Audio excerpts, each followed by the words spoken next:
New this morning, a man on a mission to tell stories of our heroes, a great history lesson. Erin Macpherson explains how letters written during a time of war are humanizing those who fought for our freedom. We just get these bundles of letters. This is all in the past week. Well over 1,000 to 1,500. Letters written to and from service members, collected and preserved. This young sailor was inside a ship, the USS New Orleans, during the attack on Pearl Harbor.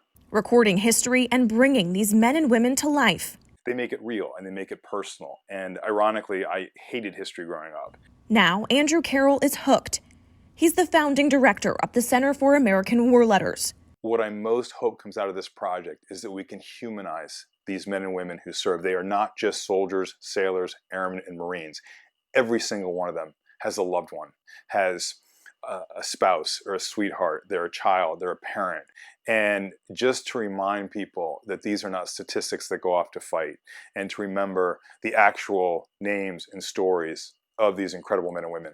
He's been collecting these letters for more than 20 years. All these are incredible for one reason or another. This is a letter written by this woman, Jean Subolowski, and it's addressed to her fiance, who is a combat soldier, and it's returned to her in the mail unopened with one word written in red on the outside: deceased. That's how she found out that the love of her life was gone forever. This is a handwritten letter that Josh wrote to his mom. I just hope that I made you proud, and if I don't come home for any reason, I just want you to know, always, I will be with you. Carroll has about 150,000 of them. From the American Revolution. This is hundreds of years old, and yet I'm holding the actual paper that this service member wrote during the War for Independence. To today. There are emails that are just as profound and poetic and historic as letters that were written generations ago. And every conflict in between. This is without question one of our most visually stunning letters. That's the bullet hole that went through the letter and into him. Now, fortunately, he survived, but you really get a sense of the life and death circumstances these troops are under. This is probably the most historic letter we have. As soon as I opened this up, I got chills because I could see the gold embossed letterhead that said Adolf Hitler.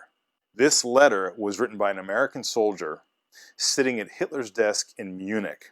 Carroll is constantly amazed by the generosity of the donations. What they share with us is so personal and so extraordinary. So, like, this is an entire trunk that we got from a family. These are all of his World War II letters. This man survived the war, but when he came home, his plane crashed doing a routine flight. This is the watch that he was wearing, obviously stopped at the moment of impact. This is the wallet that was in his pocket. He kept some photos of his family. The project is focused on war letters, but pictures and other memorabilia helps you connect with that person even more. Oh, wow, these are his, I haven't seen this before. These are his medals. This is a very personal project for me, and I just want people to know that they're not just, when they send in letters, it's not going just to some institution. It's going to a group of people who feel very passionately about this, who love this project, who want to see it succeed, and to really want to honor and remember all of these troops, these veterans, and their families. Erin Macpherson reporting.